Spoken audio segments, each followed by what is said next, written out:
Relocating across the country or even just across a few states can be a daunting task. The right research and planning can mean the difference between a nightmare of a move and a smooth and organized process. In today's video, I'm going to give you my best tips to help you prepare for your move. Don't go anywhere.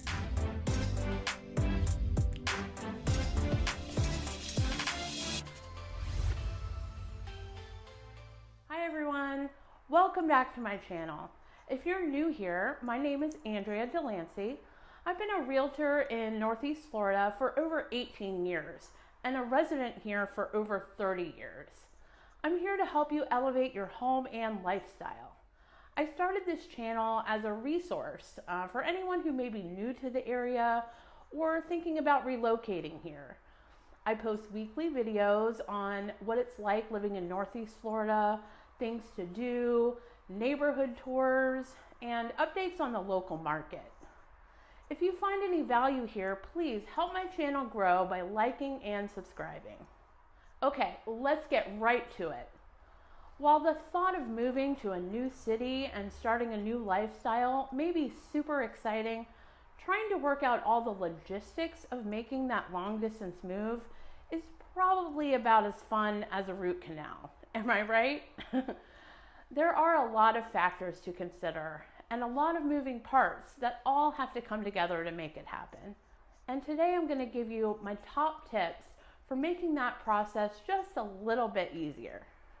Number 1, do your research. One of the first things I recommend is do your own research. If you're watching YouTube videos, this may be the stage that you're in. Maybe you've just started thinking about making a move and you're exploring different locations, or maybe you already know you're moving to Jacksonville and you want to know everything you can about your new city. Even before you visit the area, especially if you've never been, of course you'll want to start researching online. YouTube, of course, is a great resource for all kinds of videos about Jacksonville and the surrounding areas. Some better than others. I would just encourage you to get information from several different resources online. Be sure to ask yourself, is this based on facts or is it someone's opinion? And just enough information to draw your own conclusions.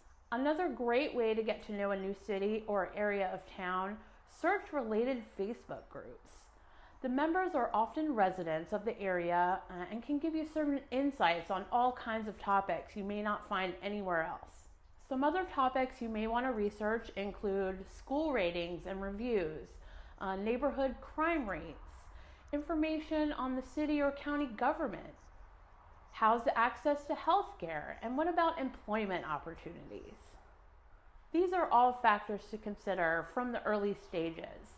And if you'd like a free copy of my relocation guide with tons of helpful links and resources for everything I just mentioned, go visit my website, AndreaSellsJacks.com.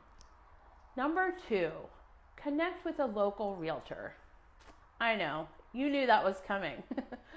But in all seriousness, an experienced local realtor who knows the area can be an invaluable resource, even at the early stages. I've helped people who are as far as 6, 12, or even 18 months out from making their move. Even that early on, I can help answer any initial questions you have and help you figure out some of the logistics and where to start, especially if you're selling a home in your current city before you buy your new home. Also, after a conversation about the type of home and lifestyle you're looking for and your budget, I can usually help you narrow down your search and give you some areas and even neighborhoods to focus on. That can end up saving you quite a bit of time and energy. Number 3, connect with a lender. Speaking of your budget, if you're going to be financing your new home when you move, I cannot stress enough how important it is to start communicating with a mortgage lender as soon as possible, especially if you are changing jobs when you move, retiring, if you're self-employed, or receive commission as any part of your income, or even if you work remotely. These are all important factors that have to be taken into consideration. One of the worst things I've seen happen is for someone to do all their research and make all their plans to move, and then find out they can't qualify for a mortgage for any number of reasons. Keep in mind too, the mortgage lender you use has to be licensed in the state you're buying in. And just like with your real estate agent, working with someone who is local and familiar with the market is going to be the most beneficial. Realtors usually have a list of local lender partners they can recommend. Number 4, visit. I know it's become more and more common over the last few years for people to buy a home completely virtually. And while it certainly can be done, it's not really ideal. My recommendation is if you can make at least 1 or 2 trips to your new city before making your move, that's going to give you a much better feel for the area than videos and virtual tours. Now, in certain cases, I understand it may just not be possible due to the cost or distance or even timing.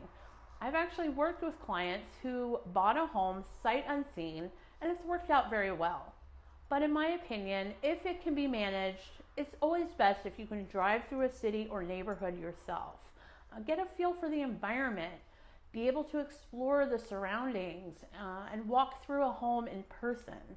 Depending on where you're moving from, the style of homes and the layouts can be very different than what you're used to. At the very least, I suggest planning 1 trip where you can explore areas of town and be able to narrow down your search a bit, and take the opportunity to at least see what types of homes you'll find in that area.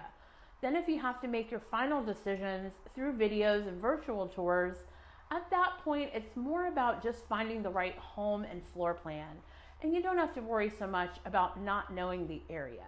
Of course, there are ways to work around whatever your situation is going to be.